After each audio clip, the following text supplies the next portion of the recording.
what's going on, everybody? This is Lee Kirby Dicko Comics here, and in this video I'll be showing you guys the stunning comic book collection Part 2, Marvel Silver Age edition, where it all started. I'll be showing you guys the first 10 issues of main Silver Age Marvel titles. In this video, I will be showing you guys Fantastic Four and the Incredible Hulk. So let's start off with Fantastic Four. Here is issue number 10, The Return of Dr. Doom. Really cool book, especially the Jack Kirby drew, Stan Lee and Jack Kirby themselves in the story, and on the cover in the bottom left corner. Pretty cool. All these are in beautiful high-grade condition. As you all probably already know, Fantastic Four number 9, Submariner appearance. Pretty funny cover, with the Fantastic Four being evicted from their building, so it's like they're homeless. They got all their suitcases and clothes and stuff like that with them. Fantastic Four number 8, first appearance of the Puppet Master. Said this a million times, but I'll say it again. I absolutely love these 12-cent bubble covers on these early Silver Age Marvel books. Just gives us such a cool feel to the books. Issue 7, cool UFO cover. Really nice, deep, rich colors. Number 6, personal favorite of mine with the first supervillain team up, Submariner and Dr. Doom. Really nice colors, reds and yellows, greens. Beautiful. Number 5, really nice copy, first appearance of Dr. Doom, possibly one of the greatest comic book villains of all time, right there with Joker and Green Goblin. Those are my 3 favorites. Really cool cover, great story.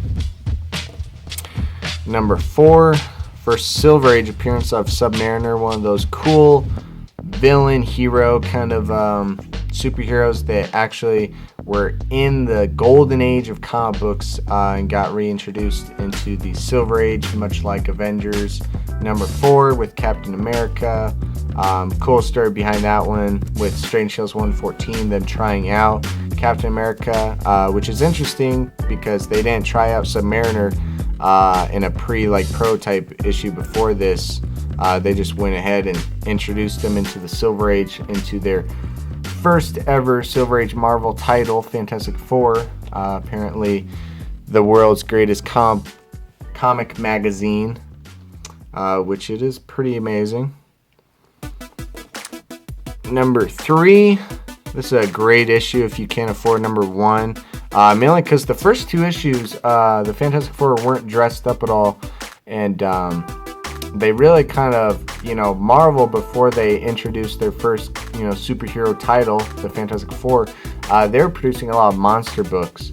So that's why, like, in a lot of these first appearance titles, like Fantastic Four, Incredible Hulk, Journey and Mystery, the first appearances of these heroes, Hulk and Thor and FF, their villains, like the Stone Men in Journey Mystery 83, that's like a monster kind of book already. And Fantastic Four 1 and 2 both had the Mole Man, the monster, and the Skrulls in issue 2. And those are both kind of like monsters. And of course, with Incredible Hulk looks like a monster in itself. It looks like just like a monster they would have drew. They drew in previous issues of either Tales to Astonish, Tales to Suspense, Strange Tales. Those are all issues, Journey Mystery, where they drew monster books previously, so it wasn't that far of a stretch for them to go into these other titles. But of course, when superheroes caught on as a huge hit again, they just rolled with that. Another cool thing about number 3, this is the first time they got their first costumes where they actually looked like superheroes. And this is the first issue where they had the greatest comic magazine in the world, which is a pretty cool key. And it's also a pretty fun trivia. Jack Kirby drew the Human Torch on this cover with 2 left hands. If you look closely, Human Torch has 2 left hands, so you have to give him a break, though. He was drawing a lot at this time. Alright, here's number 2 2, pretty hard book to find in high grade.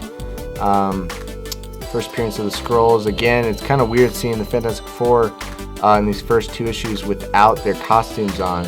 They just kind of look like normal people fighting villains and monsters. And it's also another trivia thing about number 3. It's the first 12-cent issue. So right here you can see a 10-cent bubble, and number 3 is the first 12-cent. Another cool key. Alright, and to cap off the Fantastic Four, here is number 1. I've showed this copy before. This is beautiful high grade, signed by Jack Kirby on the first page. Definitely my favorite copy of all the copies we have because of the Jack Kirby signature. We do have nicer copies, but again, that Jack Kirby signature just makes it all that much better. It's still a very, very nice high grade copy. Beautiful whites, no Marvel chipping, no creases, no tears. It's just a really, really nice high grade book. And to get started on the second title I'm doing in this video, usually in this series of videos I'm showing you guys the first 10 issues of a comic book title. But for Incredible Hulk, it's a little bit different since he only had 6 issues in his initial series back in 1960. I believe it's 1962 and 1963. His 6 issues lasted. They were bi-monthly and they went about a year. So starting off with issue number 6 right here, Steve Ditko artwork. Pretty awesome. Steve Ditko kind of had trouble drawing feet though. Just kidding. I love Steve Ditko's artwork. Number 5. Again, showed this copy before. This is also signed by Jack Kirby on the first page. Beautiful, Incredible Hulks. Here's number 4. Tough to find. This is a really tough series to find in high grade, especially with no Marvel chipping or anything. Here's number 3. Beautiful. Love that cover. Number 2. First appearance of the Toadman. It's also, this is a really good issue to get as well if you can't afford issue 1, because this book is the first appearance of the Green Hulk.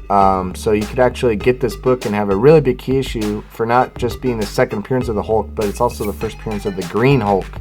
And it's the first appearance of the Toadman, and it's a pretty cool cover in general.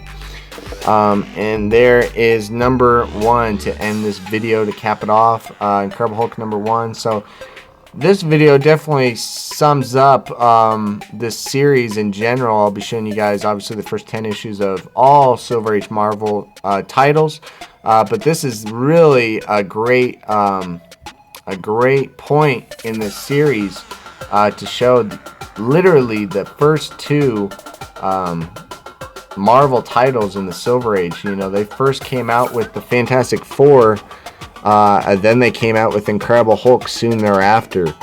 So these were really their first 2 titles.